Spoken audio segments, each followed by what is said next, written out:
Hello everyone and welcome back to Let's Play Europa Universalis 4 with me, Alpha by Omega, Meiou Taxes 3.0 and Novgorod. So it's late evening, I'm preparing to head to bed, but I decided to record one more episode before I go to bed.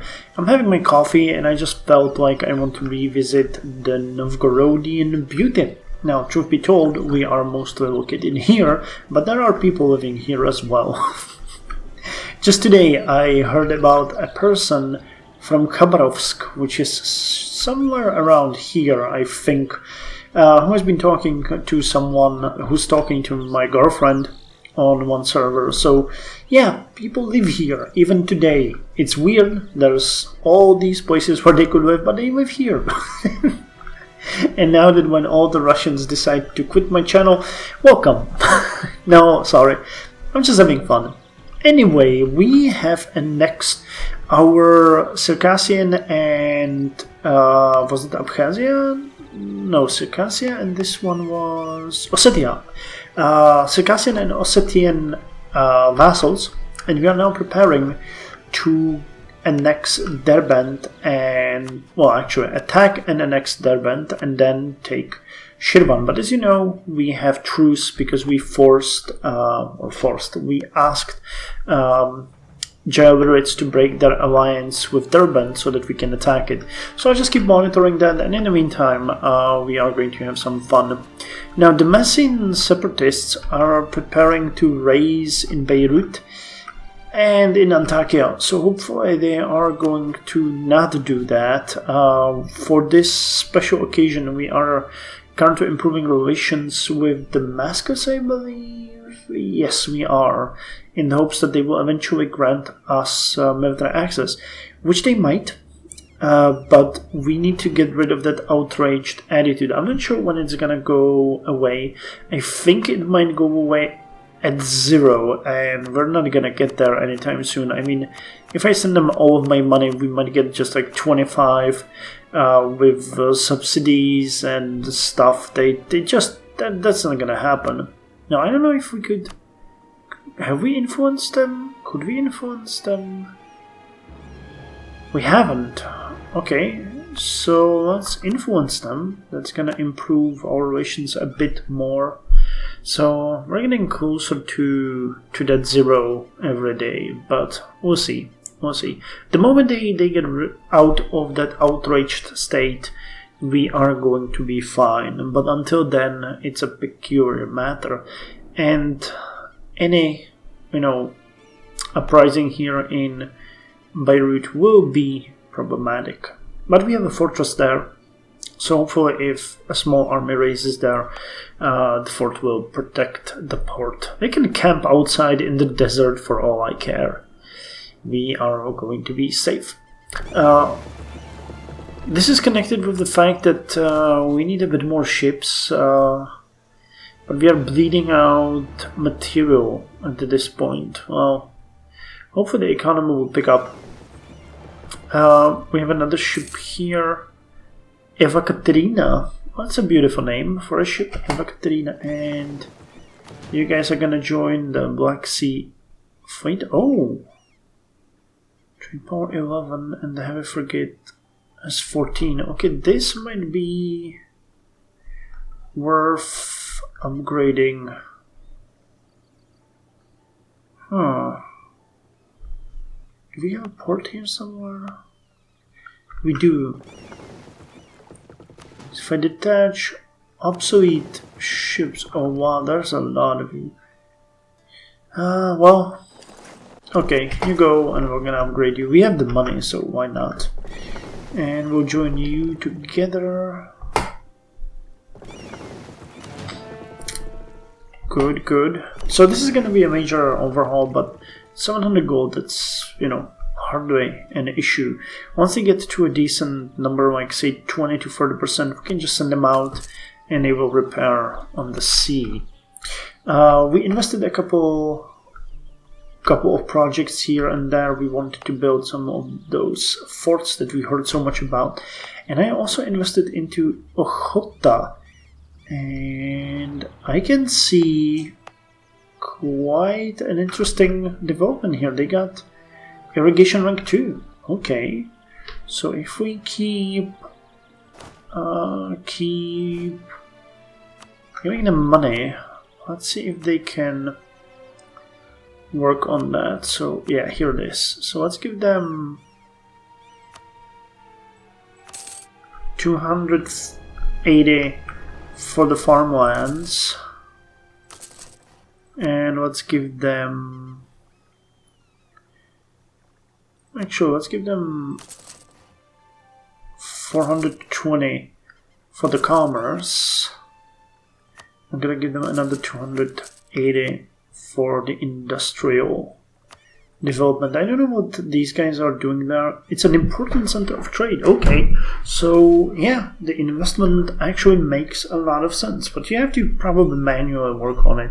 We have some pastures, nomadism, sea salt, plant fibers, timber, coal, houseware, textile, processed materials, ship. Okay, so they're working on ships now. That's good. And commerce. Okay. Elections. Wow, you were old.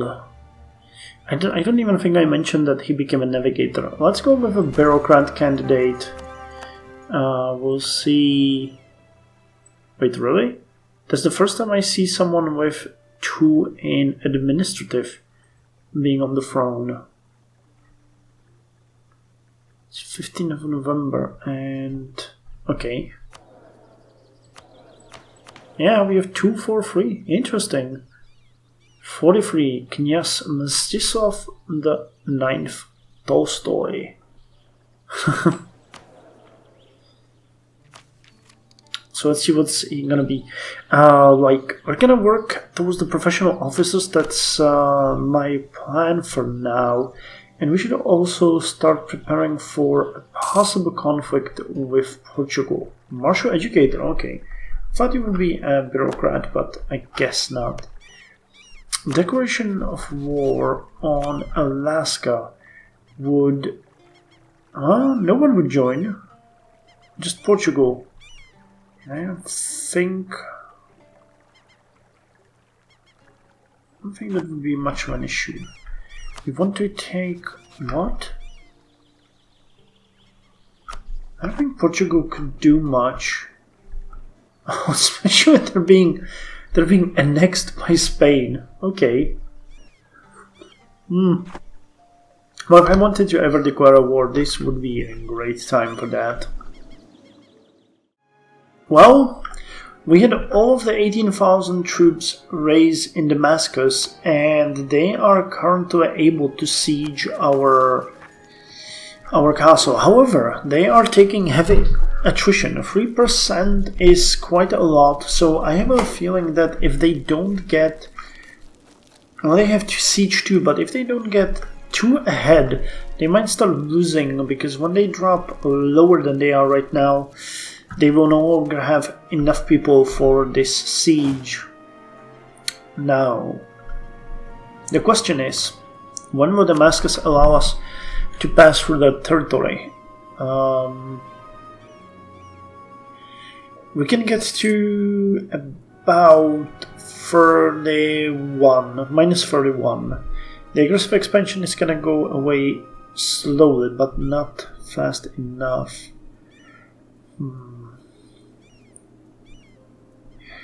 I think a gift and a guarantee should do us wonders. Okay, we're at minus 22, and we're gonna get to plus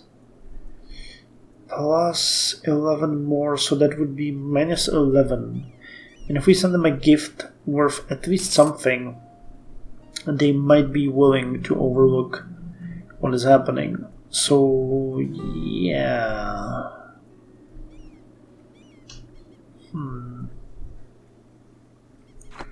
Well, once we get above 0, I don't think they can be outraged anymore. But, you know, that's just my guess.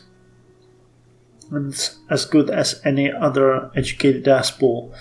So we'll just have to put this theory to a test. Relations. How much would I need to send them? We need 11 and that is expensive. 675 gold is a lot. I'm not gonna lie. Hey! But we can now ask for the military access. Okay, they would give that to us. Good! So go and screw them up. Make them pay for what they have done to us.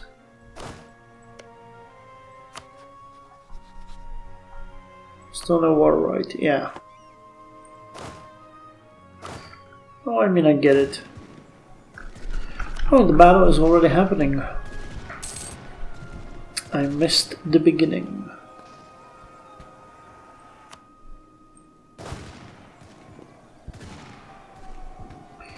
It's actually really bloody. They're rolling very well, so even though we're losing this, no, we're winning, but we'll take heavy casualties. And they're gone. Okay. So, good for us then. How are we doing on the whole coring thing? Not bad. Antakya and Beirut will be cored soon, which is good. And we still have 34%, which is 6% more than the Turks have. Oh, plus we have 3 extra ships here. And we have those 22 ships that are here. So I'll just unite these fleets and have them protect us during the training missions. Well, it's 26th of January 1810, and apart from the burden of taxation, god damn it, we could have taken a new technology, but as that was the burden of taxation, we will have to wait. But let me just say what I was doing this time. The trade efficiency will be boosted by... Hey, okay, I like that. Minus 10%, that's good. So let's take it. 20% global trade power for the next 10 years. I like that. The gold standard. In order to prop up the bills of exchange, governments would back them up with a promise to exchange them for gold on demand. This gold standard helped to bring so much stability to them that few were actually exchanged for gold. Trade efficiency increased by +2. That's actually pretty good. So what I was doing is... Oh, we're gonna get steam frigates. Nice. But, yet again, what I was doing here is that I moved the army from Beirut back to Antakya, and unfortunately one of our generals have died. So I decided that I'm gonna take the general from the African detachment, and he was assigned to the 3rd Republican Army, and now commanded by Alexei Yeletsky, a skilled commander from the African detachment. And we will need to recruit another one for the 4th Republican Army that is currently holding Antakya. But first we need to get the next standing army ideas, professional officers. And once we get that, the next step will be a general for the 4th Army. However, I actually think we will need more generals as well. I don't think you can see age here. Like the trade ruthless, siege specialist. It doesn't show. But we have some of these generals for a long time, so more might die during the next couple of months. So in case that happens, we're gonna need more. But at this point we can have 5. So actually, you know what? We can give command to the general, to our knyaz. So let him command the 1st Republican Army. He's actually really good. Fire 2, shock-free maneuver 5, siege 1. That's pretty good. And we can put Rurik Gorensky in command of the 4th Republican Army. Okay, so we solved our situation for now without needing anything else. So Anadir has now become a part of our patrimony. It has been fully colonized, and there is no unrest, so we can convert it. Great. So the Far East, with the exception of Anadir, is completely converted to our faith, and we can count on them being awesome. And look at that, urban development in Ochota has increased further. Nightmarish communication, of course, autonomy 100%, of course. But other than that, I think this is pretty good. We're building a city there, guys. We're building a city there. What about you? Mazir, separatism, yeah. These provinces will be green, but right now the separatism is what's keeping them away. Oh, wow. Okay, so... That Chuchita, are you... No, it's just an angry mob.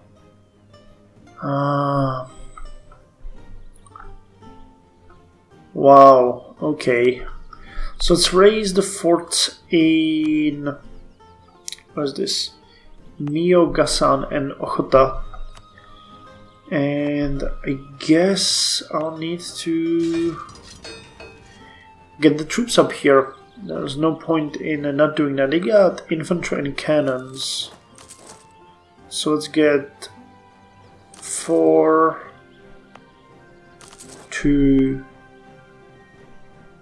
1. And we're gonna have to deal with this angry mob, and this angry mob. People are just, you know, mad at us. I don't know why. It's not like we colonized them. Oh, we did. Did we? Oh, I had no idea. Well, we've just had another uprising. This is ridiculous. But alas, I guess that's what you get. So I think we're gonna attack this province first. We can be there on 11th of October. That's gonna give us a bit of how would you say that? A bit of morale, basically. We should just stomp them to the ground, and then we can assault Alania and take it from there. So that seems like a good idea. In the far east, near today's Khabarovsk and Vladivostok, our army is slowly forming. So I think, yeah, once the cannon is going to be finished, we are going to assault the angry mob here and then move on against these two, because, you know, you can't have pitchforks and then not expect people to shoot at you. It's basically the policy in Russia. It's oddly contemporary, honestly. So the overextension is slowly crawling to its end. We are halfway through, and in the Damascus provinces we are doing even better. So yeah, you have taken the control of the province, but it's not gonna be used.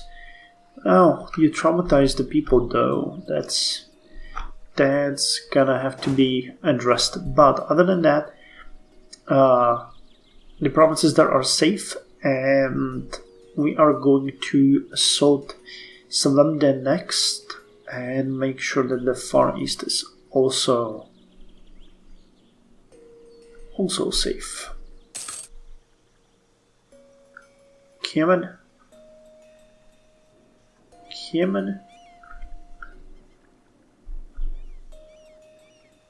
Okay, gotcha. Now move and destroy them. So, okay, how are we doing on money though? This is fairly drastic. Well, we're making a lot of cash. We're paying 27 extra, but you know, I'm considering that we might call this the Far East detachment and just keep them here, or we can just keep, you know, disband them and raise them if need comes be again. This is pretty much simple stuff. You know, we can raise them in a couple of days. And in case of an uprising, that's, you know, a non sequitur. Okay, so move back to Shetkala and you're going to drill. We have a really decent army professionalism, I like that. So I think we're gonna continue in it.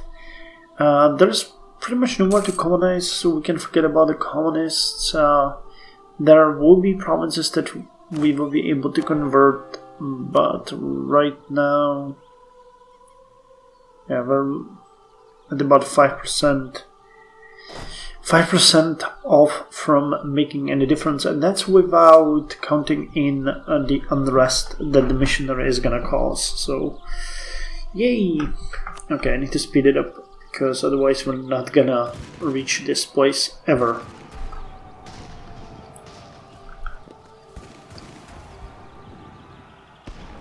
Okay, they might have the cannons, but we have them too. And we have also horses, a thing that they have not seen this far into the region. Ordunolebe. Huh. I don't have the slightest idea what that means. Okay, so we're gonna go there, and I think at this point I can just drop the fort here again. Because right now we don't need it. So let's just end this episode by checking on Derbent. Maybe we can... Nope, we still can't attack them, but we will very soon. So anyway, that's all from me. Oh, I need to put these guys back to work. So subject... actually no, not subject countries. Allies, threatening countries, and neighboring countries. Gonna deal with these people, and while you're doing that, I'm gonna go to bed. I finished my coffee. This has been Novgorod in EU4. The year is 1811. We got about 3 decades left before the game will end, but I think we've done good. I think we have done good.